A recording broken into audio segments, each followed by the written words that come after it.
Hello everybody and welcome back to RubbleClan! It's been a while, hasn't it? HoundClan has had to go and had an entire freaking war and changing of power, so these little mountain cats haven't had time to shine, even though they were also in the fight. But we're back. We have climbed up the Rocky Mountains in return for year 3. I've missed these guys, so let's not waste any more time and dive straight into, unfortunately, the saddest part of these videos. It's time to see the new cats in StarClan. RubbleClan got away with only 3 deaths this year, but there were still 3, so let's see who it was. Our first death this year was, unfortunately, Little Knight. It's our first clan founder death, which is really sad. She died about 5 moons into the year after being bitten by a snake, and at her age, her body couldn't fight off the venom. She was absolutely her shameless self to the end, though, and I love that for her. She would go out of camp and climb up the mountain and give Peach Star attitude when the younger cats fretted over her. It wasn't anything mean, more kinda like, if I'm gonna climb, I'm gonna climb. I'm tired, I can do what I want. But she also was still a prankster and loved to tease people, especially her granddaughter and Weasel Knight, about certain things they were up to this year. She and Weasel Knight had a really close relationship, being the only 2 elders, and that only got stronger this year. As she awoke in StarClan, she was satisfied with her long life, but at the same time was also sad she couldn't say goodbye to her granddaughter or great-grandkids before she died. In StarClan, she's either been exploring, telling stories, or watching over the clan. She misses them all dearly, but knows one day they'll all meet again in StarClan. She hopes they all know she wants them to live long, happy lives until then. Scratch Tuft is a cat you guys haven't met, who unfortunately wasn't a member of the clan for very long. A patrol saved him from a 2-leg that was trying to drown him, and he was only in the clan for a few moons after that. But those few moons were far more comfortable than he expected. He never truly recovered from his injury, but the cats around him did their best to make sure he was as comfortable as possible. The Apprentices helped with ticks, and the older cats shared gossip with him. Even if he didn't fully understand it, he was appreciative of the help RubbleClan gave him. In the end, Scratch Tuff faded away from old age instead of his injuries, and he was genuinely surprised to find himself in StarClan. I think part of him worried it was a mistake, but the other StarClan cats were happy for the company. He's happy to relax in StarClan too, free of danger and pain, but he's also worried he may be forgotten by the clan one day. Thankfully, the other cats in StarClan comfort him and remind him that even as time passes in the living world, the cats in Silverpelt will always be here for him. And unfortunately, our very last death was Weasel Knight. Yeah, we lost all our elders this year. Unlike Little Knight, however, Weasel Knight was definitely up to something this year, specifically having a litter of 2 kits that she seemed kind of embarrassed about. I think she may have had a fling with a loner or a kitty pet and didn't think she could still have kits at her age, but surprise, surprise! Either way, the birth of her kits went well, but her happiness was dampened when her dear friend Little Knight was killed by the snake a month after. She was heartbroken, and that grief made it hard to focus on her kits. It was the gentle encouragement from Blue Ears, her old apprentice, and Cinderglint, her friend's granddaughter, that helped her handle the sadness, as they were able to mourn together. Weasel Knight thought that times had definitely changed for the better since she was younger, and was happy that her kits could grow up in a group of cats that truly cared for each other.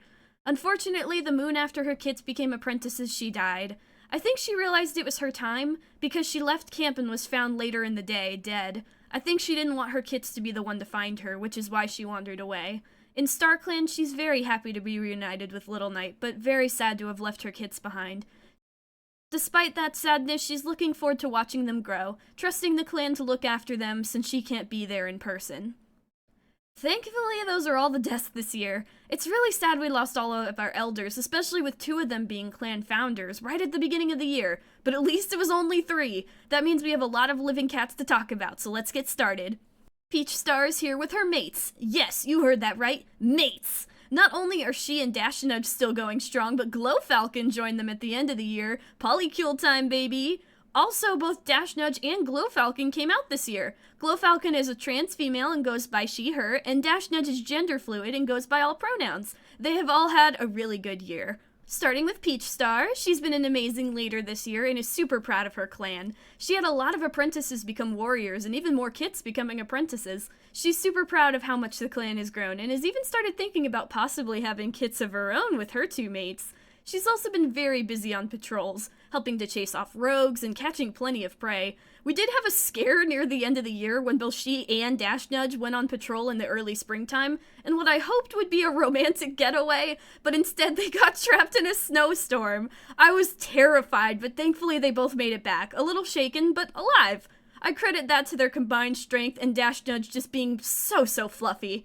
Beyond that, Peach Star has also been very enthusiastic about connecting to the 3 clans they never knew about before. She doesn't blame Dash Nudge for not telling her, especially considering Dash Nudge really had no clue if HoundClan survived the fire. But now, she sees this as a great time to connect. It's a little hard from all the way up on the mountain, but the gatherings and combined half-moon meetings have been great, and she really hopes to remain on good terms with all of them into the many years to come. And despite a few worries, she's still very proud of the clan and everything they've done this year. Glowfalcon is probably the happiest she's been since the clan was created, honestly. At first she was kind of freaking out, because she realized she was in love with both Peach Star and Dash Nudge, and she really didn't think she had a chance. But she's actually been getting along with more cats this year, including Puddlethorn. I think she apologized for her behavior when Puddlethorn was a kit, and while they aren't close, they do get along. It was Puddlethorn's approval that convinced Glowfalcon to go for it. She confessed, and upon being accepted, she joined her 2 mates in wearing the blueberries as a sign of love between them. Side note, I'm adding it to RubbleClan lore that it's traditional to give your mate an accessory when you confess, because I think that's just so adorable when they share matching accessories. I think she's still getting used to all of this, not only because she never expected it to happen, but also because both Peach Star and Dash Nudge are extremely cuddly cats, and she's never had someone she could do that with. Glowfalcon didn't realize how much she needed it until now. This girl is touch-starved. She still isn't the biggest fan of kits and doesn't really want to have any of her own just yet. I think it's less about hatred now and more that she just doesn't really know how to interact with them. But she promised her mates that she'd help with any litters the other 2 had if they wanted some. But first, Glowfalcon wants them to stop getting into so much danger. After the snowstorm incident, she decided to move into the leader's den with her mates and still tends to fret over them a lot. It's not that Glowfalcon doubts their abilities, it's just that this is the first time she's felt this way about any cats, and she wants to make sure she gets to see those 2 loving faces for as many seasons as possible. As for Dash Nudge, she has been a very clever kitty this year. Not only did he get a new apprentice in her granddaughter, Cranepaw, but they've also been basically the taskmaster of this year. She's been keeping track of all badgers on the territory, with different plans for each burrow to keep track of them, and it seems to be working well as no badger attacks have happened this year. I think he may be very serious about this task, not only because she knows how dangerous badgers are, but also because his mate, Peach Star, lost her first life to one. Beyond that, they also seem to have gained a mischievous streak to themselves. She went out on battle patrols with Peach Star, and the leader couldn't focus because Dash Nudge was running her tail across her throat, and he also loves to tease both of his mates by calling them old. I think this new jokester streak may have been a part of her finally getting to completely unwind. His past in HoundClan is truly behind him. Her cruel father is gone, and she can truly live in peace with her clan and her 2 beloved mates. I think this may be why they agreed to have a litter with Peach Star. It feels like the future is wide open for him, and she can't wait to see what awaits in the moons to come. Swallow Mallow is up next with his mate, Sky Moss. This was a surprising pair, but a welcome one. It started off as a simple joke because Swallow Mallow had a branch that also injured his tail twice this year, and they joked about that together. Then the jokes and friendship ended up turning into something more. I think they really complement each other. Both cats in high positions with a lot of responsibilities, but they help balance each other out. Sky Moss helps Swallow Mallow enjoy the adventurous of life, and Swallow Mallow is there to keep her grounded during tough times. They're really adorable. As for their years, Swallow Mallow has continued to be a great deputy. I'm proud of how far he's come since year 1. The clan really respects him now, and he's even got an apprentice at the end of this year. He and Dash Nudge are also really good friends, and often work on keeping track of the badgers together. Unfortunately, most of this had to be done in camp, thanks to his tail getting banged up twice, but once he was healed up, he very happily accepted his new apprentice. He's also been daydreaming a lot, maybe about going out on an adventure with his mate? But it also could have been about the vision he had towards the end of this year that has been on his mind since he had it. Due to my knowledge of the future, I am saying that this was a twitching rabbit that melted into a puddle of strange-smelling goo that stained and burned his paws. He isn't sure what it could mean, or why StarClan would give a vision like this to him, and has been trying to understand the meaning alongside his mate. Sky Moss has been very busy as well. Her tail fully healed, though she did deal with an infection and was scarred from the incident. Thankfully, the branches have been merciful to her this year. She also got to see both of her kits gain their full names, which she is super happy about. She's also been having a lot of fun with these new clans, as the half-moon meetings mean she gets to adventure down the mountain and see more of the territory. She's also gathered a lot of smelly herbs this year, but her herb gathering has been overshadowed by StarClan. Not only did Swallowmallow confess his vision to her, but she's also had her own. She hears the voices of StarClan cats talking to her and had a vision on patrol of the river through the mountain drying up. She's worrying a bit more now, especially when combining her own vision with Swallowmallow's bizarre one, to the point she was asking another medicine cat if they ever ponder mortality, which is concerning. She has warned the leader about their visions, and she's been trying the best to keep track of the water level and any rabbits on the mountains, but her worries are still there. It could really mean anything. The loving Cypress Gorse is a new arrival to the clan. She was found by Dashnudge and Cranepaw on patrol and offered her healing skills in exchange for shelter. The game said she was from another clan, so I'm deciding to say in our lore that Cypress Gorse was from HoundClan and got lost after the fire that Mornstar was killed in, becoming a loner until she ran into Dashnudge and recognized them. Dashnudge remembered her and how, unlike Flower Patch, she didn't support Hushstar, and decided to offer her a place in RubbleClan. Then, on her second patrol, Cypress Gorse brought a loner with kits who she had helped before into the clan, who was also welcomed with open paws. The old medicine cat is also very good at gathering herbs, especially mullein. I think this is probably because of her keen eye and the fact she survived as a loner by offering her healing skills around. She knows all the places to go and isn't afraid to climb high to do it. She's also really close to the other medicine cats and is currently very worried about Sky Moss after the other cat asked her if she ever pondered mortality. She knows about the visions and helped share her and Swallowmallow's to the leader. She settled into the clan quite well, and while she's still getting used to it after so long on her own, she couldn't be happier. She really missed this. Piperpaw, now Piper Wood, is our newest medicine cat. She's still a compassionate young cat and is super happy to be fully trained. She does miss Blue Ears now that she's back to being a warrior, but she knows she can talk to her mentor whenever she needs to, and that makes her feel better. Spending a night in StarClan as she got her full name was magical, and I also find it funny that after she was terrified of climbing trees, she's now an impressive climber. She struggled a little bit on her solo patrols, and it made her wonder if Blue Ears had some sort of magical herb-finding powers, but she's starting to get the hang of it. What she doesn't have the hang of yet is her visions. She can't make sense of them, and when the other medicine cats have them, she struggles to figure out what they could mean. Surprisingly, she and Glowfalcon have actually become pretty close. They're very helpful and willing to discuss things and answer questions for her. Beyond her medicine cat duties, she's also been harboring a huge crush on Timberquill. She's really worried that her crush doesn't feel the same way, but spoiler alert, she does!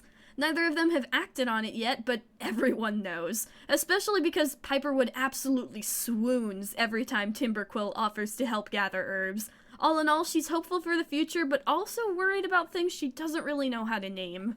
On to the warriors. Silk Creek has finally recovered from her injuries.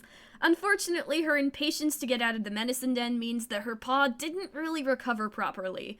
But she didn't really care because she finally got an apprentice in Thrushpaw. Unfortunately for her, Thrushpaw is an absolute menace of a cat.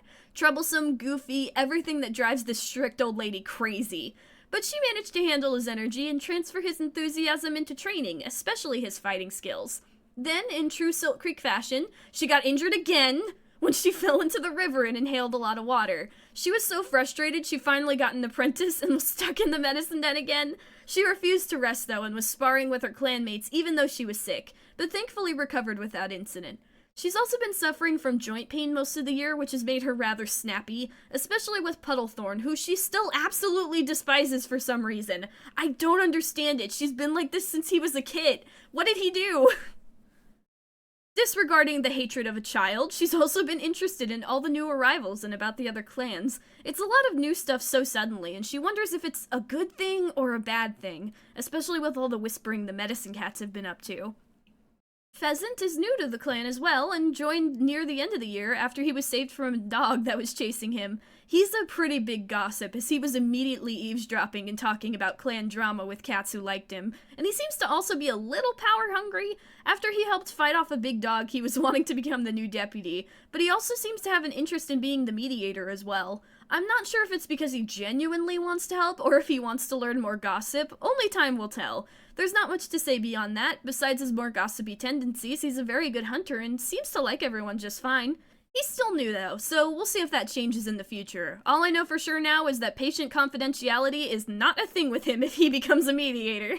New Chest had a rough beginning of the year. There were failed hunts galore, and also Trickleblaze got hurt by a fox while protecting him.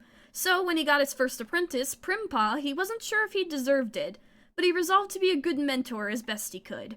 Then, on their first patrol out, they saved Scratchtuff from cruel two legs, which seemed to give him a bit of his strength back. Until he got injured in another patrol by a dog. It was a lucky hit, though, and he preferred it happen to him rather than any of the other cats on patrol.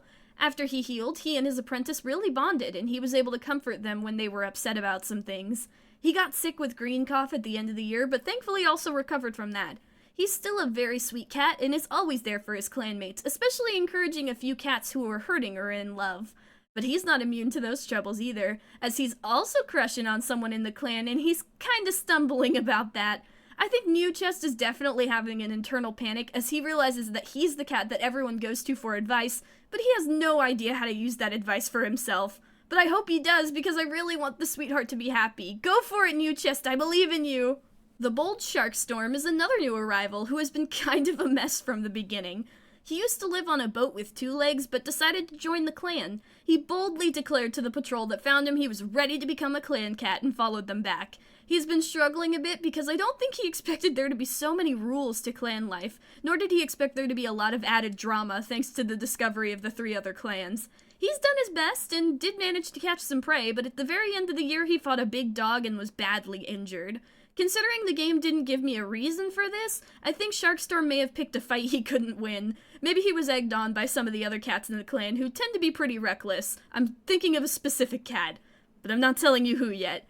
Either way, he feels kinda stressed out now. It's his first major injury and he never dealt with things like this in his kitty pet life, so he's been rethinking his life choices a lot and trying to decide if he made the right choice when he decided to leave that boat.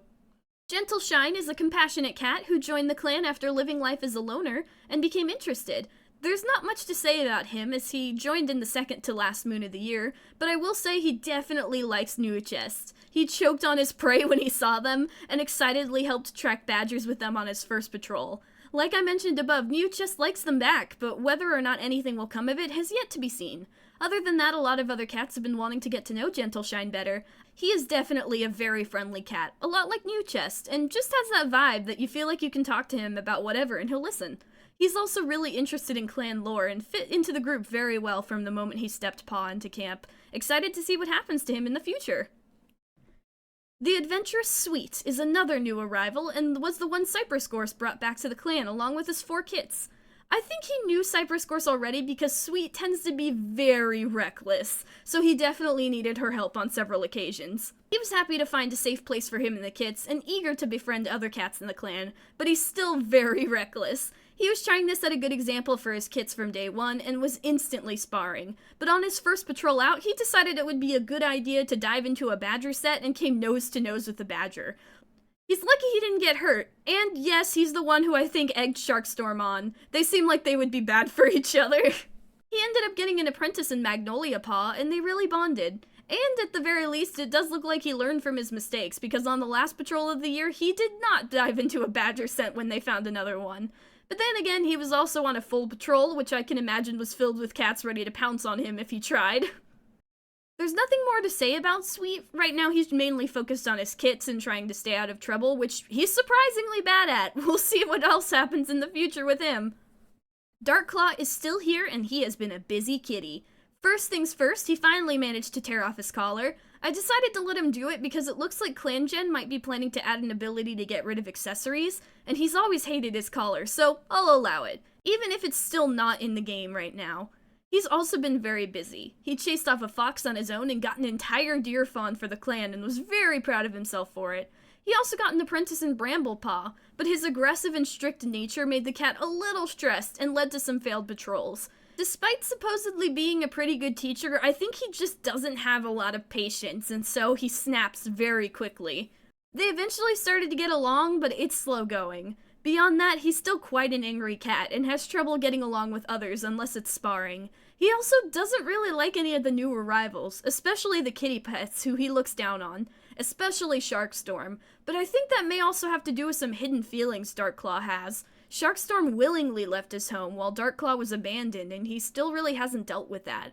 He hasn't lashed out at anyone this year like last year, but he definitely has isolated himself even more. As much of a jerk as Darkclaw is, I really hope someday in the future he may find a way to open his heart to the other cats around him. Trickleblaze is still here and is amazing as ever. In the very first moon, she rallied her patrol and chased a large dog away, and right after that saved Mewchest from a fox. She was hurt, but had to put on a brave face for her clanmates, but she was genuinely happy that Mewchest was safe. She also started telling stories on patrols and even gifted some cardinal feathers to Primpaw. She and Mewchest are still great friends, and I think she's the one who knows the extent of Mewchest's crush on Gentleshine. Probably the only one, and is also not so subtly encouraging both of them from the sidelines. She's still one of the best hunters in the clan and is constantly catching prey, and adored all of the new kits in the clan. Unfortunately, she has been a little gloomy this year. Despite all of her successes elsewhere, she's definitely sad she didn't get an apprentice, and feels inadequate about being nothing more than a normal warrior. Considering her personality, I think it's less of a power desire and just that she wants to be able to help more, especially since she and many other cats can tell the leader and medicine cats have been worried about something. She knows that she's valued and loved, but she just wishes she had the ability to help more. The competitive Dovetail is another new arrival who was led to the clan by a StarClan cat.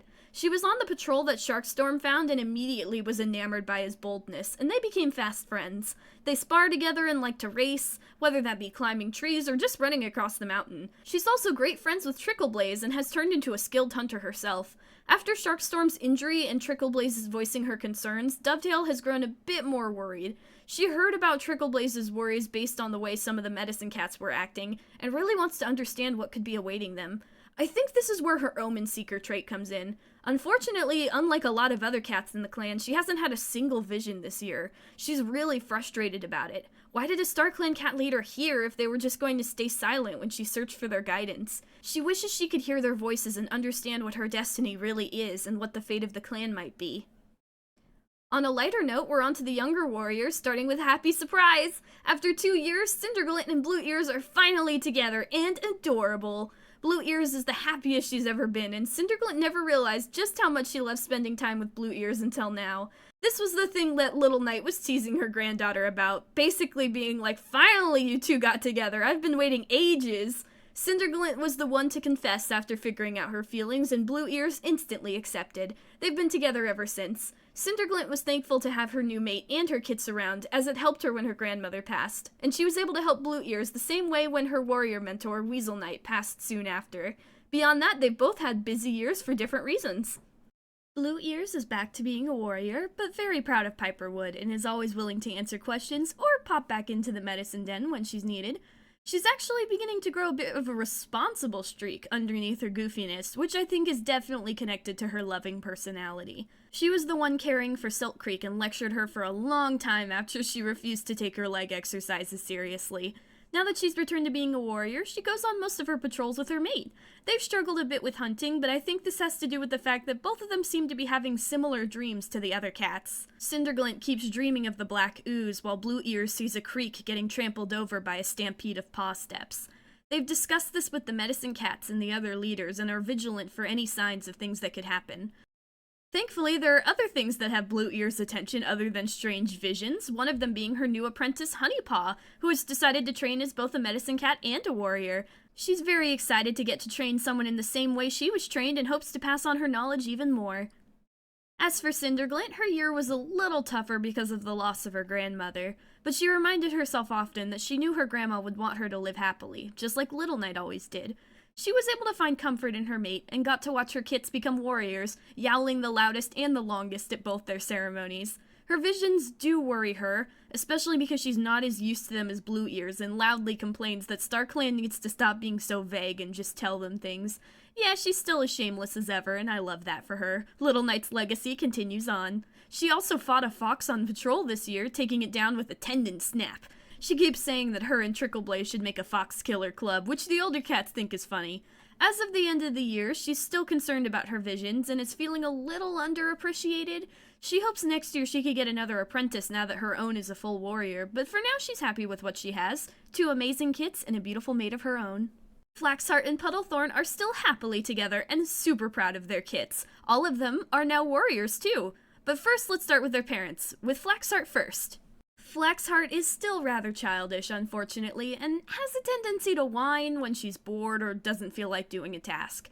But she's still a very valued member of the clan because despite how unconcerned she acts on patrol, she can catch prey pretty quickly when an opportunity presents itself. Not only is she learning from New Chest on how to settle disputes, but the kids and apprentices absolutely love her stories. Bubbling Tumble was actually walking in her dreams, so I'm wondering if Flaxheart was also warned about the future. If she has been, she hasn't said anything, but she may also think that she solved the issue, because she also dreamed about the strange black ooze right after Little Knight's death. The patrol after that, she slapped a snake down and it stopped it from biting her clanmates, so she might think she already succeeded in stopping whatever was supposed to happen. But her own child also mentioned visions, so she isn't sure. She's hesitant to admit it, especially when she isn't sure what it could mean, so she is instead focusing on honing her hunting and mediating skills and spending time with her mate and kits. As for Puddlethorn, his year has been pretty good. In the first moon, he got to watch his little sister and apprentice become a warrior and was so proud. He's also very happy that Primpaw was apprenticed in New Chest and Cranepaw went to Dash Nudge, but is uncertain about Bramblepaw being trained by Darkclaw. He doesn't really understand why Peachstar insists on giving such Foxhearts second chances. He's also been sparring a lot this year, but beyond that seems to have finally learned how to relax a bit as he listens to stories from elders and enjoys some time in the sun. Unfortunately, this relaxation may have been a bit forced onto him, as he kinda got injured by a dog. At first, he was evaluating his battle skills to try and see what he could do better, and was even trying to take extra patrols or beg to at least go on one. Unfortunately, when your adoptive parents are all in leadership positions, a no is basically guaranteed. His family told him to relax and let himself be taken care of for once. He grumbled, but he accepted it, and was very happy to watch his kits become warriors. And after his leg healed, he has been trying to take it easier, by slowly getting back into the swing of patrol and doing chores around camp with his mate to exercise his leg. He's happy, but slightly worried because of all the worried muttering around camp, and even now his own mate seems distracted. Much like Cinderglint, he wishes StarClan could just be direct with them, but he's keeping this thought to himself for now. The arrogant Serpent Heart is next, and goodness gracious, I was not expecting that personality change. She was honored for her hard work after her punishment for her pranks was over, and was so busy bragging she had to be reminded that her post-ceremony vigil was supposed to be a silent one. Her bragging didn't really help her case when she went on patrol with Darkclaw and failed to catch a squirrel, then claimed that he distracted her. Even Rustfeather was watching from StarClan in disappointment. She's been a little more than annoyed with her sister, Timberquill, who usually succeeds on patrols where she fails. When Posyback suggested it might be because she's too busy bragging to actually focus, Serpent Heart was embarrassed. After a bit of a scare where she was saved from a snake by Flaxheart, she seemed to have calmed her attitude down somewhat. She was lecturing Thrushpaw about the warrior code, but at least she wasn't bragging anymore. She actually ended up getting an apprentice this year, too. I think it may be Peachstar's attempt to teach her some responsibility. It seems to have worked, because on their first patrol she had to save Timberquill after there was a small landslide. She had also started to learn how to reach out and actually ask for help, specifically with Blue Ears, who she thinks must be an expert at mentoring now that she's on her second apprentice. Since their apprentices are littermates, Serpent Heart can learn a lot on patrols with her, so they're becoming fast friends. I'm hoping this means that Serpent Heart has learned her lesson, and will be more humble from now on, because her siblings and her choice of friends in Blue Ears and Cinderglint mean that the second she gets a bit too arrogant, they won't hesitate to call her out on it. The fierce Posyback is next, and she's kind of been a mess this year?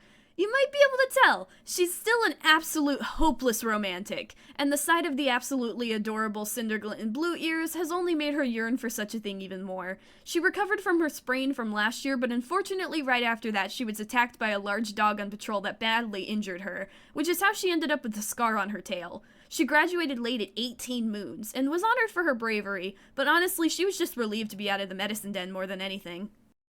She bounced right back and was quickly catching lots of prey. Despite her fierceness, she definitely is still as troublesome as ever. She likes to pounce on her clanmates and catch them by surprise, telling them that they have to be ready at any moment. She's also extremely enamored with the new cat who joined the clan, Guppy. She is constantly trying to go on patrol with him and spend time with him, but this crush is so sudden I'm not sure if she's really in love with him, or just likes the idea of being in love.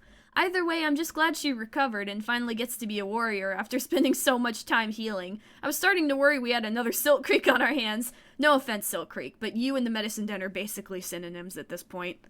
Timberquill has been a busy kitty this year. She's a great hunter and barely misses a catch, even in the harshest of leaf bear. Just like her mentor, she's been working hard. Maybe a little too hard, as she did get heat exhaustion, but she admittedly didn't mind because it meant she got to spend time with her crush, Piper Wood.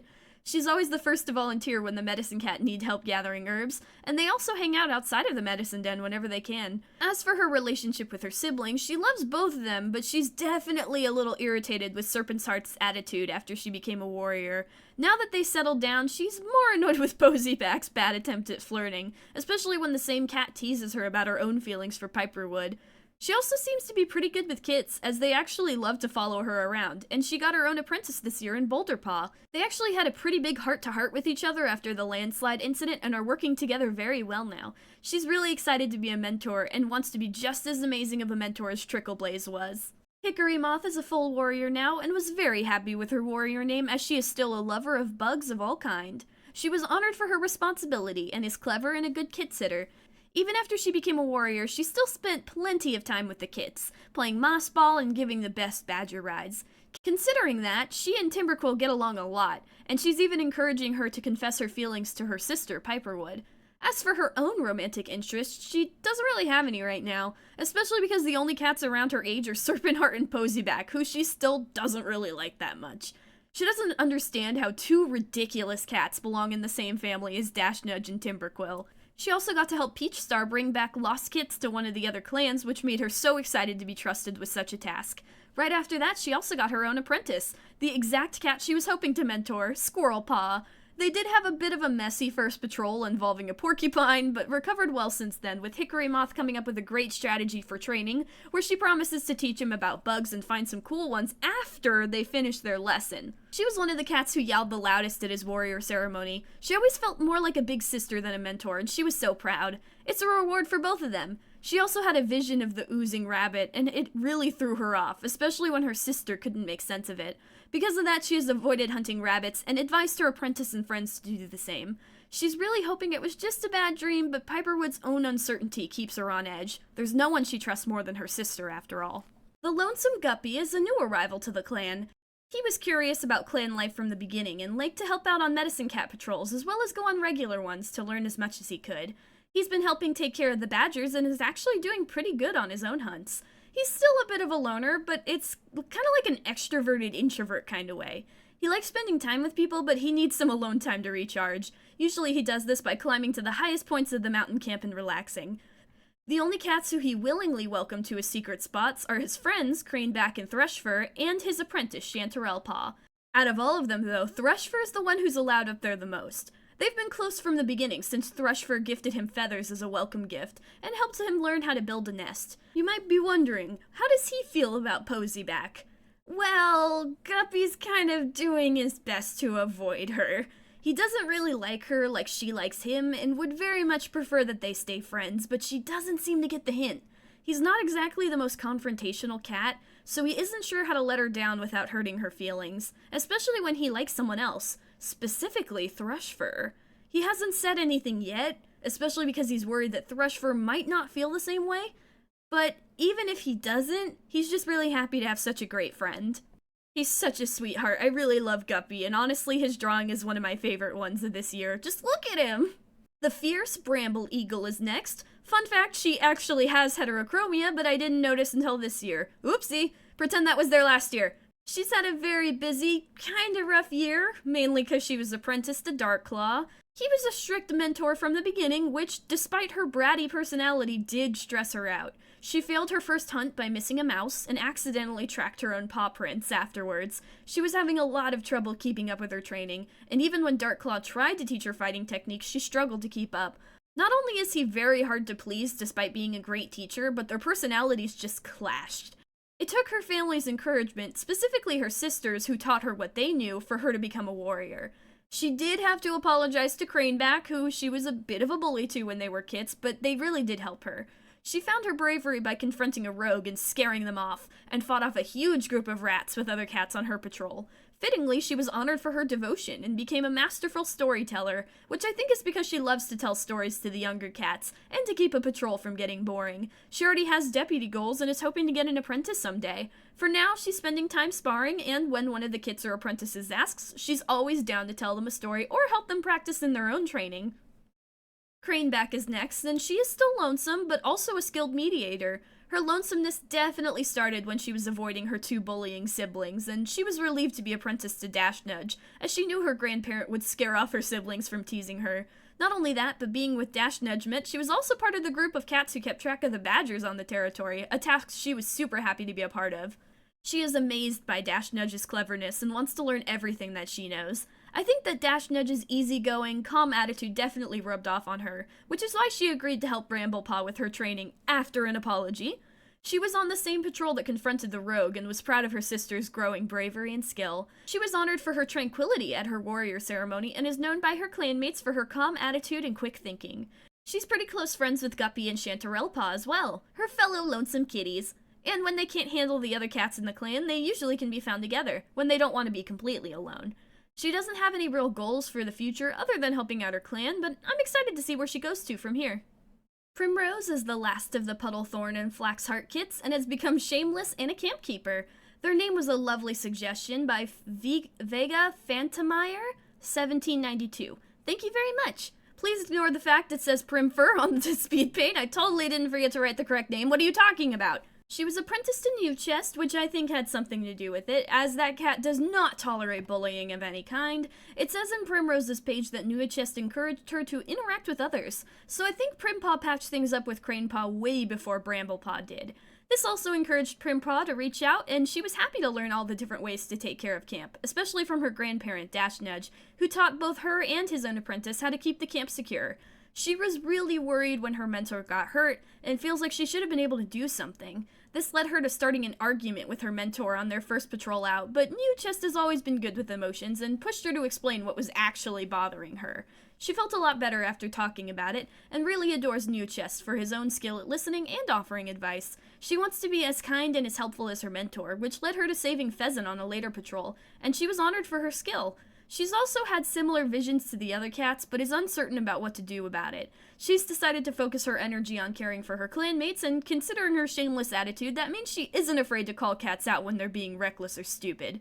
She's still really close with her mentor, but also has great friends, specifically Whiskerpaw, and she has a pretty big crush on the next cat we're going to be talking about, Squirrel Snail. This was another name suggestion by Vega Phantomeyer, 1792. That was so adorable, I had to use it. Thank you so much.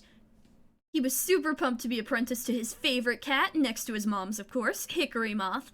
He woke her up as soon as the sun rose, and on their first patrol he got a little too excited at the sight of a porcupine, and Hickory Moth managed to knock him out of the way, but she got a nose full of quills. He felt really bad, but Hickory Moth knew he was just excited and told him to be more careful next time. He had a bit of a bout with White Cough, and I think he probably tried to sneak out of camp during it, because his next status was that he was not allowed to leave camp without asking first. But with Hickory Moth's encouragement and bug-related rewards, he eventually managed to pass his assessment and happily accepted the name Squirrel Snail. He was honored for his lightheartedness and audacity, which I found very perfect. He's still a little bit of a reckless cat, as he ended up getting caught in a two-leg trap, but thankfully only escaped with a sprain. He's still recovering, but his spirits are high. Plus, he gets visits from Primrose all the time, who he has a major crush on. When they were young, they would make faces at each other and play fight, and they now become better friends since. Squirrel Snail is hoping to confess soon, but hasn't done it yet. Not even because of nerves or anything, he just wants the right moment. Maybe if he finds a really cool bug to show her, that would be perfect. The troublesome Thrushfur is next. He's also a good fighter with unnatural senses. He was so excited to become an apprentice that he kept trying to sneak out of camp, but Cinderglint and Blue Ears did the exact same thing when they were kits, and he always got caught. He was apprenticed to Silk Creek and loved learning fighting techniques with her. He was really upset when she got sick again and got in trouble for shirking his training while waiting for her to recover. Then, while sneaking out of camp, he got attacked by a fox and his tail was badly injured. That got him a lecturing from Serpentheart on the warrior code, which made him roll his eyes. He finally got to train again with Silk Creek once she recovered and excelled from there. He was honored for his cunning at his warrior ceremony and, of course, was immediately thinking about ways to bend the rules. Beyond that, he's also crushing heavily on Guppy, like I mentioned above, and is great friends with Chanterelle and Craneback as well. While he definitely is far more extroverted than them, I think he knows how overwhelming things can be because of his unnatural senses and tones it down around them. He also likes to try and get them to help him with his pranks, which they sometimes humor him on. He definitely isn't a fan of Poseyback, partly out of jealousy and also because he can tell Guppy doesn't like her pushy behavior. But he knows Guppy wants to deal with it himself, so he doesn't intrude. Although, if a thorn or two finds its way into Poseyback's nest, who's to say it was him? Totally wasn't. No proof. On to the apprentices, starting with Boulderpaw and Magnoliapaw. Boulderpaw was a noisy, excitable kid who never sits still to the point of being hissed at to quiet down. Boulderpaw was apprenticed to Timberquill and, despite their excitement, seemed a bit uncertain. They ran into a gray fox on their first patrol and escaped with no injury, but they also didn't catch any prey, which Boulderpaw was upset about. His mentor and Trickleblaze are so cool, and he wanted to be too. Timberquill definitely had to sit down with him, and she and Trickleblaze taught him about how surviving was the most important part, especially on dangerous patrols like that. He's trying to be more careful now and has found a new hobby in listening to the stories from the older cats. Magnoliapaw was definitely more coddled than his brother, and I think part of it was his quiet behavior. He wasn't much of a talker and spent more time daydreaming than interacting with cats. A lot of cats worried about him, but he hated being babied. Magnoliapaw was given to Sweet as an apprentice, and on their first patrol they helped chase off a dog, but later caught half of a flock of birds, which he was super proud of after all of the coddling. After that, he started to come out of his shell a bit, and wanted to recruit other apprentices on adventures, and he loves hearing stories from older cats along with his brother. He still has times where he prefers not to talk and to wander off on his own, and still daydreams often about seeing what lays beyond the clan territories. Both of them are unfortunately having a bit of a rough end of the year because of their mother's death. They wish she could have been around to see them become warriors. They know she's watching over them in StarClan, but the loss still hurts more than they can explain. Thankfully, cats like Timberquill and Blue Ears, Weasel Knight's old apprentice, are there for them and help them deal with the loss. Their grief is still very fresh, but they have each other and a clan who loves them, and right now that's exactly what they need. I really hope next year will be nicer to these two sweethearts, and despite the sadness, I'm excited to see what their warrior names will be.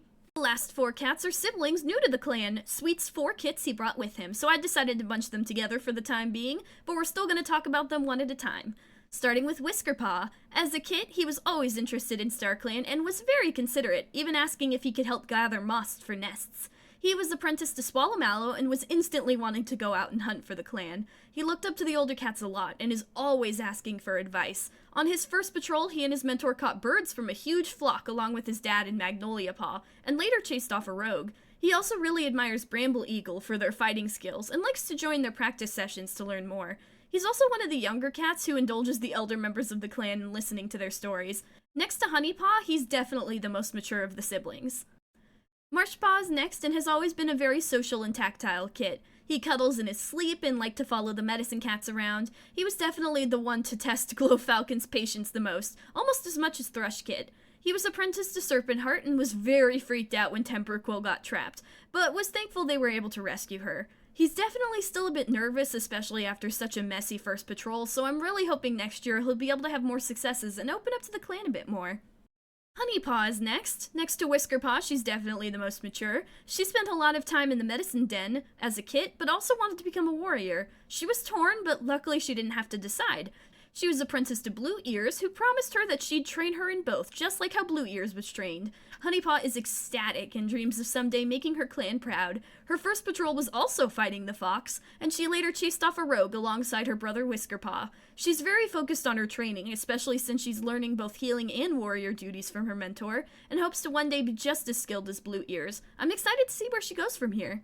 Chanterelle Paw is next and has always been a bit of a loner. Unlike Guppy or Craneback, her lonesomeness came more from the fact that she really didn't know how to make friends, and was too shy to reach out to anyone outside of her family. Blue Ears was one of the first cats to encourage her, then Craneback, and Guppy followed soon after with Thrushfur close behind. She was super happy to make friends, and to have a mentor who really understood her. On her first patrol, she helped fight the fox that Cinderglint ended up taking down, and was in awe of the older cat's skills. She's really in a good place right now, and excited to learn more from her mentor, and has even gained a bit of a mischievous side thanks to Thrushfur. I'm excited to see her grow from here.